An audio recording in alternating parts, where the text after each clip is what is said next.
You three are the victims of a cruel and fantastic fate. I summoned you here to give you the opportunity to cheat that fate by offering you the chance to experience adventures more incredible than any humans have ever known. Hey guys, Professor Bell, Comic Book University, and today we're going to be talking a little bit about the Doom Patrol. All right, so My Greatest Adventure, issue number 80. Now, My Greatest Adventure was a comic book that actually started way back in January of 1955. So, with this comic book, it was an anthology comic. All right, now the first anthology comic that I can really think of that was extremely successful and still ongoing, go figure, is actually Detective Comics.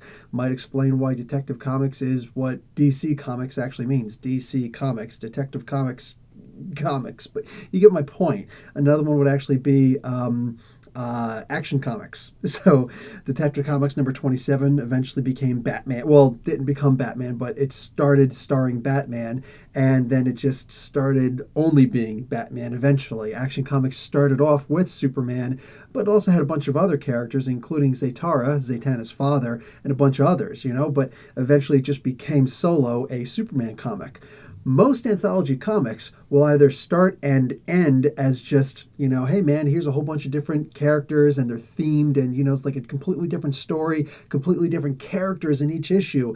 And sometimes they'll actually turn into something that's really cool. Case in point, Journey into Mystery. Journey into Mystery was just a whatever, man. And then eventually it was like, a bunch of different comics, a bunch of different stories in there, mostly sci-fi and things like that, right? And eventually it wound up turning into a Thor comic, because the Thor character was introduced and people loved it so much that eventually became Thor. Strange Tales, Tales to Astonish. Eerie Comics. Eerie Comics was one of the biggest. They had so many anthology comics, right? The last anthology comic that I ever read regularly was actually back in the mid-'80s, lasted for almost a decade. It was called Marvel Comics Presents. A lot of you guys know, have, and love these comics. It actually features a couple of first appearances. It's a great way to have an entire conglomerate of stories in there, so that maybe something will actually stick with you. And if something sticks enough with enough people, hey, just turn the comic into this. So My Greatest Adventure started, and it just went on for whatever. And then in June of 1963, boom, they had this one feature called the Doom Patrol. And they had two sections devoted to it. Actually, all four sections were devoted to the Doom Patrol. And just a couple of issues later, they said, let's just cancel My Greatest Adventure and just call the comic Doom Patrol. And that was, so they had issue number 80 through 85 was My Greatest Adventure, featuring the Doom Patrol. Issue number 86 was just called Doom Patrol. It was no longer called My Greatest Adventure. So it ceased becoming an anthology comic and went straight to Doom Patrol. Doom Patrol is one of the hands down most influential comics ever, or characters ever.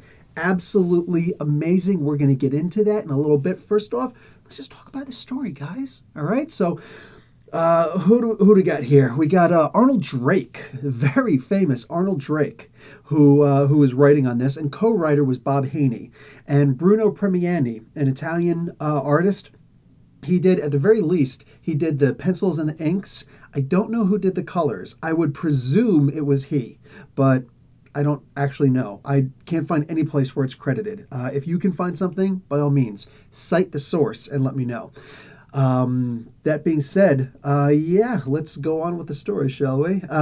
Nobody who ever did the letterers were ever actually acknowledged. That is one of the many, many contributions of Stan Lee to the field of comics, is that he started saying, listen, it's not just the writer and the penciler who gets this stuff. It's also the inker, and it's also the guy who does the letters. So anyway, so for the most part, anyway, let's get into this. So we start off with the Chief. All right, Niles Calder, and all four of the Doom Patrol original members, you can find them, description below, along with links to Omnibus, Anthology, all that good stuff, so that you can actually purchase these comics if you choose, online or just get them digitally, so the ultimate online. But more than that, you'll actually find all four of these characters explained in a minute. Sometimes it takes more than that. But we start off with the Chief, all right? And the Chief is sitting there talking to three shadowy figures. And we just see the Chief It looks like he's maybe sitting down behind a table, and here's these three people in front of him, two guys and a female. And we can see that by the shadowy figures. And he's talking, and the conversation continues, and we just see these three are shadowy figures. We have no idea what's going on here. So the chief just starts talking about how, you guys are all misfits. All of you, you're just misfits, and, it's whatever. And the very first thing he says to them is actually the first thing that I started this video with. So just saying, I like doing stuff like that. So the chief is basically browbeating them. It's like, listen, you guys are misfits. So what? You also have amazing abilities, amazing powers. Do you want to stay being misfits? I know all about you. And that's one of the big things, because, when you talk, like, this is one of the ways that this comic is written so well, especially considering way back in the day. When you go to approach somebody, start saying, you know what you should do? Like, I could see you have, this handicap or this disability or whatever. You know what I'm saying? You know what you should do is you should do bang, bang, bang, bang, bang. And what's the first thing the person's going to tell you? What do you know? You don't know anything about me. Shut up. Right? Well, that's pretty much what happens here, except the chief cuts them all off. It's like, oh, not only do I know a lot about you, I know everything there is to know about you. In fact, I know more about you than you know about you. And we're going to get into that in a hot minute, all right? And a lot more into that in a couple of minutes. But he starts talking about how they all essentially became outcasts. And like, what do you know? What do you know? I'm leaving. He's like, sit down, shut up. And then he comes forward into the light a little bit more, and we can see that he's actually in a wheelchair. So he himself is a misfit.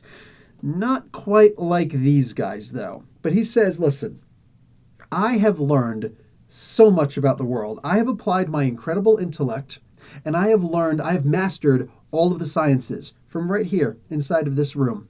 I know pretty much everything. That's what he's saying. And I know about you guys, too. Case in point, you, Rita Farr. And he goes into her backstory. And again, guys, I'm not going to go into the details of the story here because I did this all already in the Explained in a Minute videos. So go check out all 4 of those to get that gist. Anyway, so he talks to Rita. He talks to, after he's finished talking to Rita, he's talking to Larry Trainor. And he's discussing how, his situation. And, it's cool. But the real fun is when he actually starts talking to Cliff. Now, with Cliff Steele, his situation is a little bit different. He's like, listen, I'm a robot right now, okay?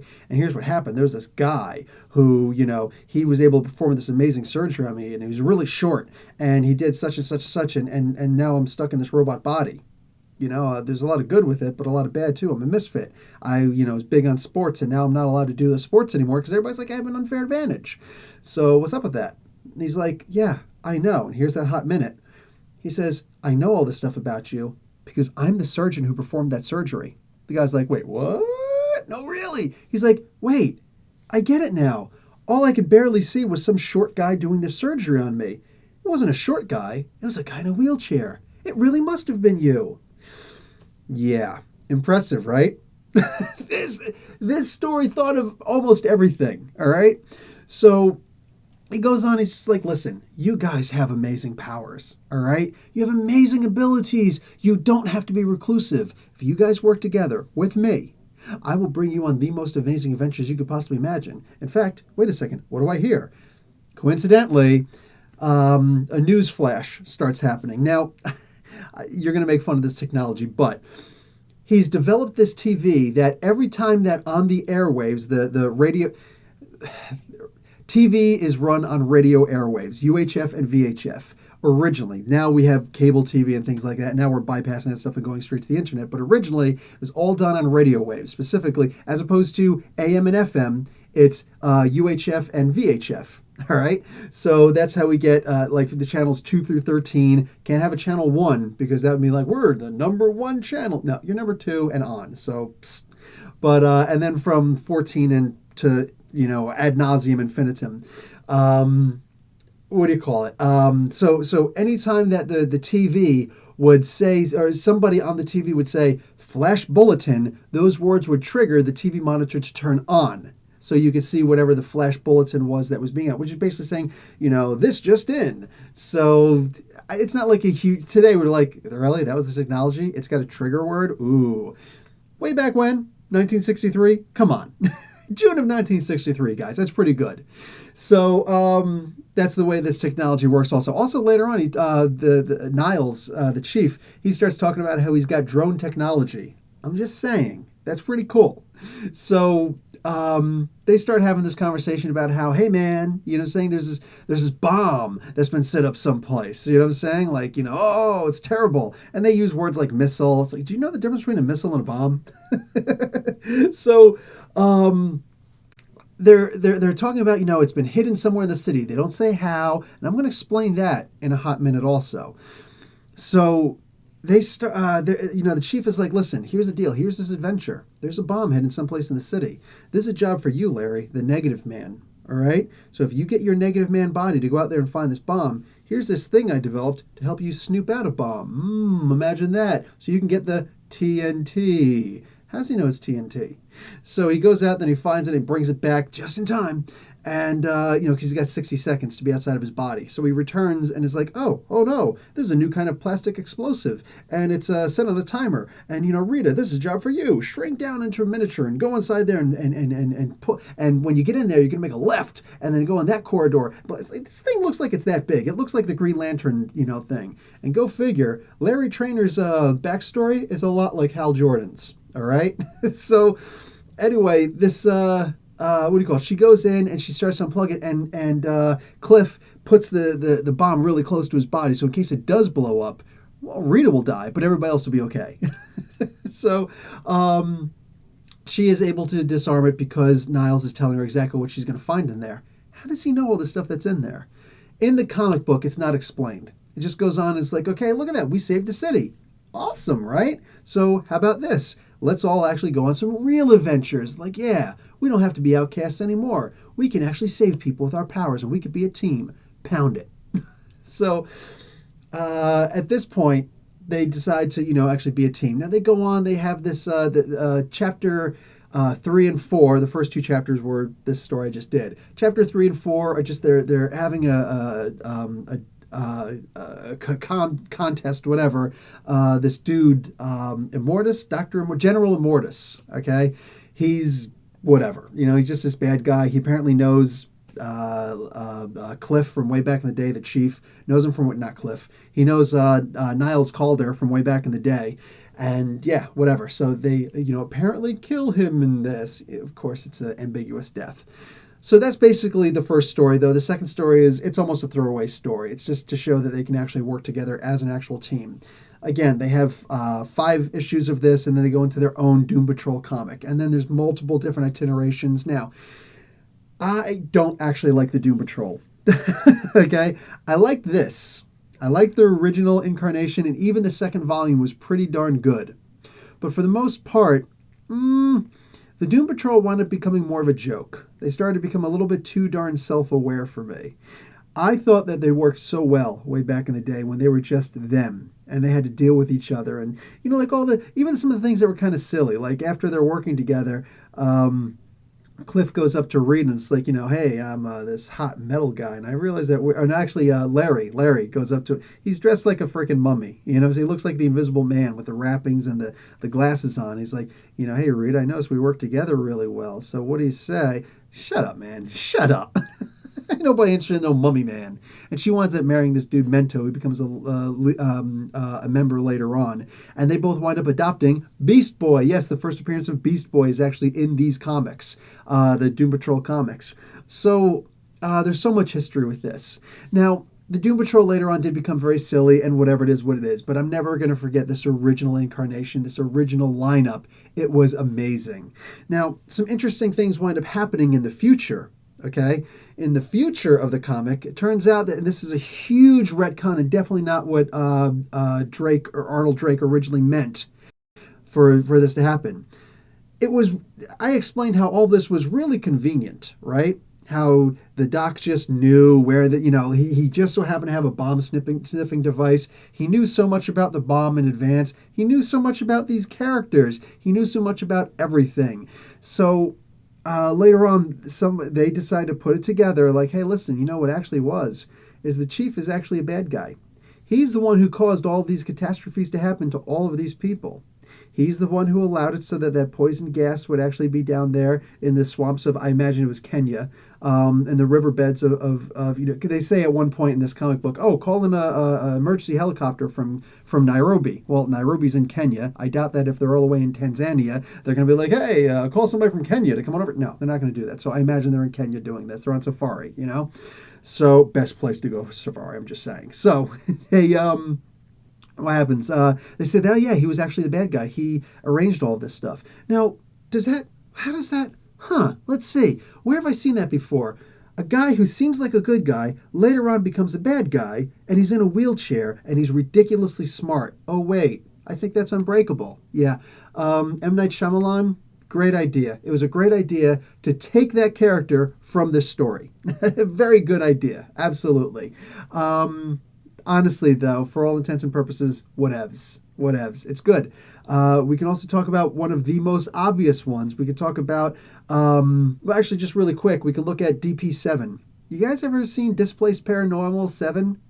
Just the idea they're called DP7 as opposed to DP4, Doom Patrol 4, right? The Doom Patrol, the Displaced Paranormals. Jim Shooter eventually came up with this thing called the New Universe in Marvel. This was back in 1985, 86. And it went to around 89, 88, 89, whatever. And we keep seeing them again after a while. Starbrand is the main one. But my favorite ones were the DP7. And they were heavily based off of this, including the character who had a negative man come out of him. And he could eventually summon multiple negative men. Eventually he can make the negative ability energy go over top of him and really expanded the powers. But this was basically them. I mean, come on. You know what I'm saying? So a lot of people have bitten off of them. Now, obviously, the elephant in the room. What about the X-Men, Professor Bill? Yes. They are also ripoff. I'm going to say ripoff, but hear me out. Yes, they were an absolute ripoff of the Doom Patrol. The original X-Men were. You got Professor X. He's a guy in a wheelchair who, hey, Niles Calder knows everything. This guy's got telepathy. So he knows everything that you know. You know what I'm saying? And that's close to knowing everything. He's ridiculously rich in a very stately manner. He's got the X-Mansion, and he's going to train these guys and blah, blah, blah, and all that stuff. Also, his worst enemy is also his former best friend, General Immortus. Oh, no, wait, he's called Magneto here. But you get the idea, right? And there's these guys, these kids who they need help. It's 6 of them total, the 5 X-Men plus Professor X. And here you have just these 4 characters, the 3 heroes plus Niles Calder, the chief. So, yes, there's a lot of similarities there. And we can go on and on with similarities. But let's take it a step further. Yes, the X-Men were a ripoff of the Doom Patrol. Guys, the Doom Patrol was a ripoff of the Fantastic Four. Oh, wait, the Fantastic Four was a ripoff of Justice League. So when push comes to shove, who cares? Who cares? You know what I'm saying? It's comics. That's the way it was. And it's the idea of if they could sue you and they thought that they could win, they would. But they didn't. So, you know what I'm saying? A lot of people ripped off of each other. A lot of characters ripped off from each other. Like, it is what it is. You know what I'm saying? A lot of these characters, I actually explained it in the Explained in a Minute for Metal Man. Metal Man himself. He was originally a Golden Age character, a completely different Golden Age character, and they just recycled these things. You know what I'm saying? Captain America he wasn't a recycled character, but later on they made a recycled character after him. And but Reed Richards and all these other characters, they were recycled characters off of other characters that Jack Kirby had actually done. So a lot of people recycle their old characters, other people's old characters that already exist, since they change them just enough. You know what I'm saying? Talk with their legal department, whatever. It is what it is, man. It is what it is. But it's all fun stuff. The idea here is that Doom Patrol was an extremely influential group of people that so many people have taken ideas from, that you can't help but to recognize that they are what they are. You know what I'm saying? And you might say, like, how are they a ripoff of Fantastic Four? Well, you got the chief, who is like the smartest guy you've ever met. Sounds like Reed Richards. Okay, he can't stretch. Big deal. Because he was too busy ripping off of, you know what I'm saying, somebody from the Justice League. Elongated Man and Plastic Man and all them. But what do you call it? And then you have the girl who's very shy and very nervous, but she's got a pretty cool power. You got the metal man who's actually really strong, but he's an absolute freak. You got the Thing over here, and you got the negative man who, well, he's kind of like Johnny Storm. He's the one who could fly. So, and no, Metal Man could not fly in the early beginning. So yeah, everybody's a ripoff of each other. You know what I'm saying? For the most part. It's very rare to get something original. Batman was a ripoff of the Shadow, for crying out loud. It is what it is. It is what it is. But it's all fun, and they've all been so influential in so many different ways that, for the most part, why should we care? I don't.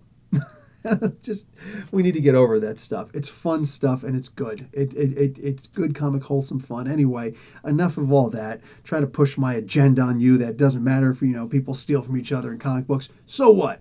The idea is, this is good stuff. Guys, if you're interested in getting the omnibus or the original issues, good luck getting the original issues, but I have got links below. So if you can't find them in your local comic book store, by all means, check out below. You can get them digitally, or you can just get them actually mailed to you through carrier services and all that good stuff. And yeah, that's it for another Spotlight on Story for Doom Patrol via My Greatest Adventure, issue number 80. All right, guys. Yeah, that's it for me. Professor Bill, Comic Book University. Class dismissed.